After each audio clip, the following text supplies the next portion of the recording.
Akash Anand politics में एक नया चेहरा 2 दिन पहले, जिसके बारे में मायावती ने कहा था कि इस लड़के को पॉलिटिक्स में जरूर लाना चाहिए। मायावती ने ऐसा क्यों कहा? क्योंकि मायावती के भतीजे हैं आकाश आनंद, मायावती के छोटे भाई के ये बेटे हैं और लगातार जगह जगह पब्लिक अपीयरेंस मायावती के साथ इन्होंने दिया भी है। न्यूज़ 24 के पॉलिटिकल एडिटर रमन हमारे साथ लगातार जुड़े हुए हैं। रमन, मायावती के भतीजे तो हैं लेकिन लगातार इन्होंने पब्लिक अपीयरेंस दी है। मायावती ने इनको इंट्रोड्यूस कराया 2017 में जब ये चुनाव हारी थी विधानसभा का। उसके बाद सहारनपुर की रैली में उन्होंने बकायदा इसको आकाश को इंट्रोड्यूस कराया था और अब पहला अपीयरेंस, पहला भाषण इन्होंने आज दिया है। क्या लगता है, मायावती के साथ इतने दिनों से वो रहते हैं, सारे राजनीतिक गुर उन्होंने सीखे हैं, आज का भाषण आकाश का क्या कहता है, कितना उज्जवल भविष्य? देखिए, मायावती ने ये बात बिल्कुल साफ कर दी थी पहले ही कि बहुजन समाज पार्टी की विरासत को आकाश आनंद ही संभालेंगे, क्योंकि इनके पिता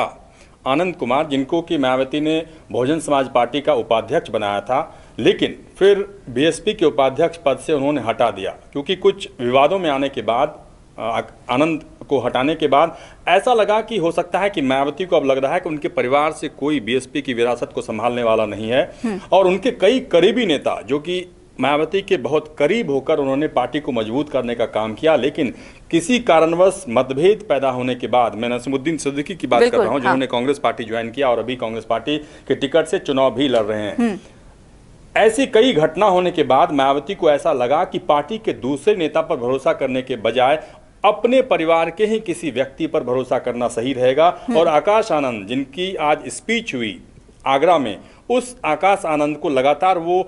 महागठबंधन की रैली में इंट्रोड्यूस कराने से बचती नहीं है। लगातार वो कहती हैं कि आकाश आनंद से मैं आपका परिचय कराना चाहती हूं और आकाश आनंद को साथ लेकर आती हैं। लेकिन आज पहली बार चुनाव आयोग के बंदिश के बाद, चुनाव आयोग ने जब मायावती पर बैन लगाया उनके भाषण के बाद, आज पहली बार आकाश आनंद महागठबंधन की रैली में सामने आए और उन्होंने कहा कि अगर तीनों प्रत्याशी को आप जिताकर भेजते हैं तो चुनाव आयोग को ये तगड़ा जवाब होगा। यहाँ पर आकाश के लिए बहुत अच्छा मौका था रमन, क्योंकि मायावती एक तो हर जगह उनको अपने साथ लेकर जाती हैं, लेकिन मायावती के एब्सेंस में आप अपना पहला भाषण दे रहे हो, एक बहुत ही अच्छा मौका जिसका आप कह सकते हैं कि उन्होंने सदुपयोग किया अपने भाषण के जरिए। देखिए, एक बात आपको सोचना पड़ेगा कि मायावती जब भी भाषण देती हैं, स्पीच देती हैं, वो लिखा हुआ भाषण पढ़ती हैं। और मायावती ने इस बात को कई बार इंटरव्यू के दौरान ये बात भी कही कि वो पार्टी के नेताओं से भी ये चाहती हैं कि वो भी लिखा हुआ भाषण पढ़ें, क्योंकि गलती होने की संभावना ज़्यादा होती है और जो बात आपको अपनी जनता को संबोधित करना होता है वो लिखे हुए भाषण में अच्छे तरीके से आप संबोधित कर सकते हैं। ठीक उसी तरीके से आकाश आनंद ने भी लिखा हुआ भाषण पढ़ा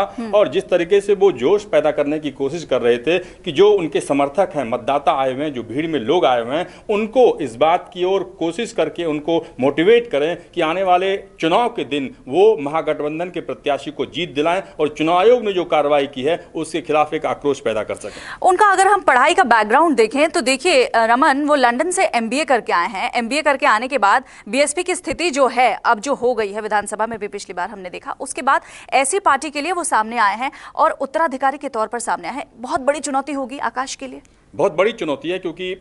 आप देखिए कि समाजवादी पार्टी हो,